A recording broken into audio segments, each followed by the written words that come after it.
வணக்கம். நான் ஏஎல்பி ஜோதிடர் ஈகை ஆண்டாள் வசந்தி. இந்த பதிவில் சூரிய பகவானுக்கான பரிகார ஸ்தலமான விளங்கக்கூடிய ஒரு சிவன் கோவிலை நாம் பார்ப்போம். பொதுவாக நவகிரகத்திற்கான பரிகார ஸ்தலங்கள் என்று பார்த்தோமானால் கும்பகோணத்தை சுற்றி தான் அமைந்திருக்கும்.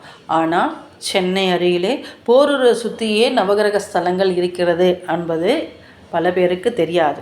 அப்படி முதன்மையாக சூரியனிற்கான பரிகார ஸ்தலமாக விளங்கக்கூடியது சென்னைக்கு அருகில் கொளப்பாக்கம் என்ற இடத்தில் அமைந்துள்ள ஆனந்தவல்லி சமேத ஸ்ரீ அகத்தீஸ்வரர் திருக்கோவில். இந்த கோவிலுடைய முக்கியத்துவம் என்ன அப்படின்னு சொல்லி பார்த்தா, இந்த கோவிலுடைய ஈஸ்வரனை அகத்தியர் மாமுனி பிரதிஷ்டை செய்தார் என்பதுதான். இது என்னென்னா, உலகம் சமநிலையற்று இருக்கும் பொழுது அகத்திய மாமுனி தெற்கு நோக்கி நடந்து வரும் பொழுது அவர் வரும் வழியில் நித்திய பூஜைகள் செய்வதற்காக வரும் இடங்கள் எல்லாம் காலை வேளையிலே ஒரு சிவலிங்கத்தை பிரதிஷ்டை செய்து வழிபாடு செய்வது வழக்கம். அவ்வாறு அவர் வரும் வழியில் இந்த கொளப்பாக்கத்தின் அருகில் அகத்திய மாமுனி சிவபெருமானை பிரதிஷ்டை செய்து வழிபட்டதால் இந்த ஈஸ்வரனுக்கு அகத்தீஸ்வரர் என்று பெயர் வந்தது. அது மட்டுமில்லாமல் சூரிய பகவானுக்குடைய வெண்மை நோய், சூரிய பகவானுடைய உஷ்ணம் தாங்காமல் அவருடைய மனைவியான பிரதிக்ஷா தேவி வேண்டிக் கொண்டதின் பேரில் தன்னுடைய உஷ்ணத்தை குறைக்க வேண்டும் என்று இங்கு எழுந்தருளி உள்ள அகத்தீஸ்வரரை வழிபட்டு தன்னுடைய உஷ்ணத்தை தனித்து கொண்டதாக கூறப்படுகின்றது.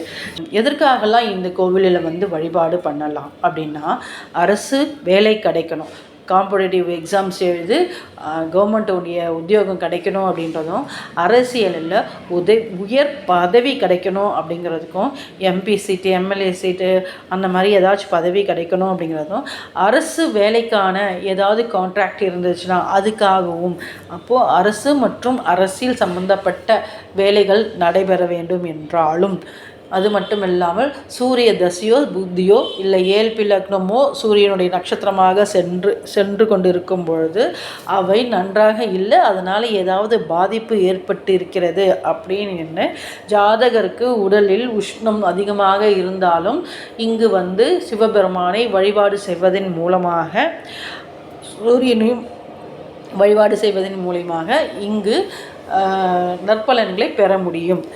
சரி, இங்கே முதல்ல நம்ம பார்த்தோம்னா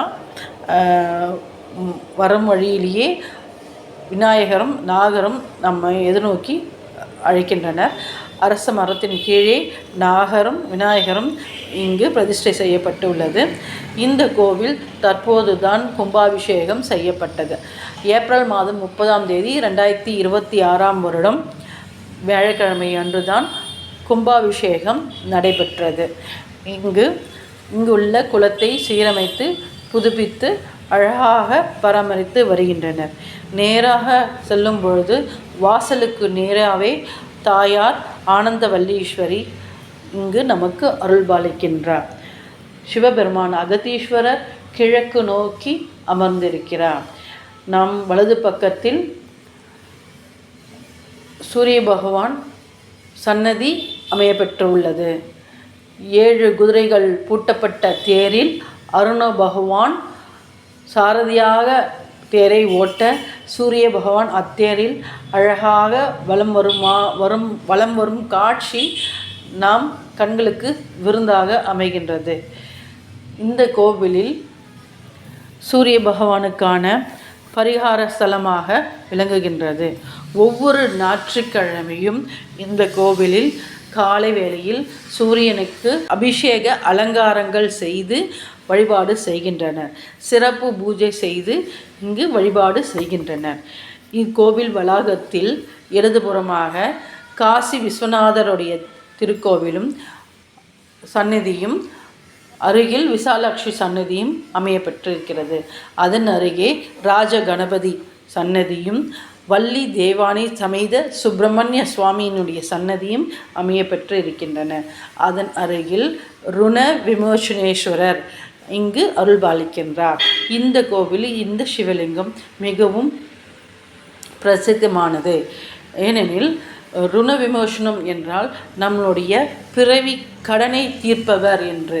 நம் முற்பிறவியில் செய்த பாவ கணக்குகள் ஏதாவது இருந்தாலும் அதனுடைய பிணிகளையும் நோய்களையும் கடனையும் தீர்க்கக்கூடிய ஈஸ்வரராக இங்கு அருள் பாலிக்கின்றார். இவரை நாம் வழிபாடு செய்வதன் மூலமாக நம்முடைய பிறவி கடனும் இப்பிறவியில் நமக்கு ஏற்பட்டுள்ள கடனும் பிணியும் நீங்கும் என்பது ஐதீகம். அதற்கடுத்தார் கோஷ்டத்தில் நர்தன விநாயகர், தக்ஷணாமூர்த்தி, விஷ்ணு பகவான், பிரம்மா, விஷ்ணு துர்கை இங்கு அருள்பாலிக்கின்றார். கோஷ்டத்தில் அருகில் சண்டிகேஸ்வரர் தனி சன்னதி கொண்டு அருள்பாலிக்கின்றார். அது கிழக்கு மூலையில் கால பைரவனுடைய சன்னதி தெற்கு நோக்கி அமர்ந்திருக்கின்றது. இந்த இடத்தில் கால பைரவருக்கு அதிகமான சக்தி உள்ளதாக நம்பப்படுகின்றது. ஒவ்வொரு ஞாயிற்றுக்கிழமை வேளையிலும் மாலை ராவுகாலம் 4:30 மணி முதல் 6 மணி வரை உள்ள வேளையில் இந்த கால பைரவருக்கு மகத்தான அபிஷேக ஆராதனைகள் செய்யப்படுகின்றன. இந்த கால பைரவர் 8 பைரவராக இங்கு அருள்பாலிக்கின்றார். இந்த கோவிலை சுற்றி இருக்கின்ற 8 திக்குகளும் இந்த கால பைரவர் எழுந்தருளி, ஒவ்வொரு திக்கிலும் எழுந்தருளி அதற்கான பூஜைகளும் பிரார்த்தனைகளும் நைவேத்தியமும் இங்கு படைக்கப்படுகின்றன. இவை ஒவ்வொரு ஞாயிற்றுக்கிழமை மாலை வேளைகளில் செய்கின்றார்கள். இங்கு வந்து தரிசனம் செய்யும் போது அது மிக சிறப்பாக பலன்களை பெற்றிருக்கிறார்கள் என்று பக்தர்கள் தெரிவிக்கின்றனர்.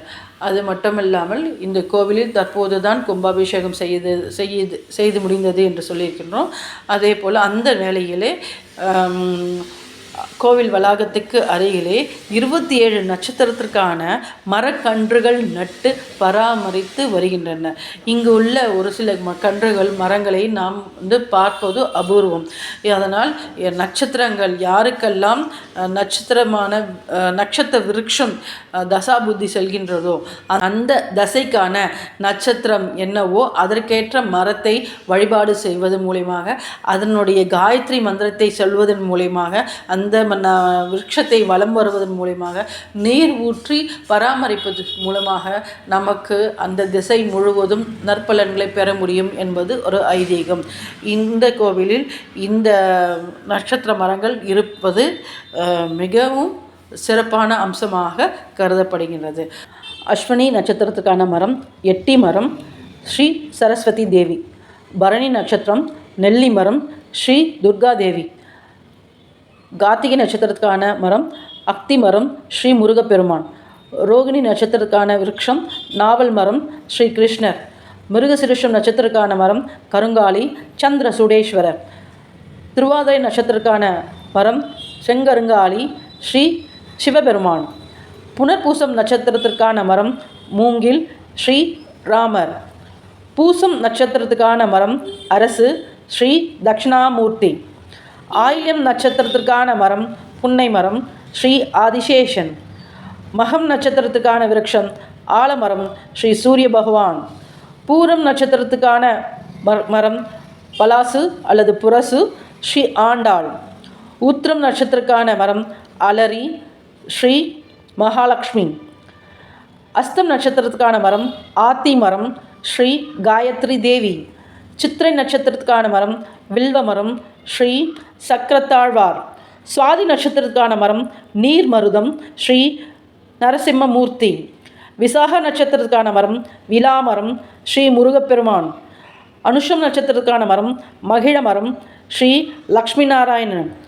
கேட்டை நட்சத்திரத்துக்கான மரம் பிராய் மரம் அல்லது பராய் மரம் ஸ்ரீ வராக பெருமான். மூலம் நட்சத்திரத்துக்கான மரம் ஸ்ரீ ஆஞ்சநேயர்.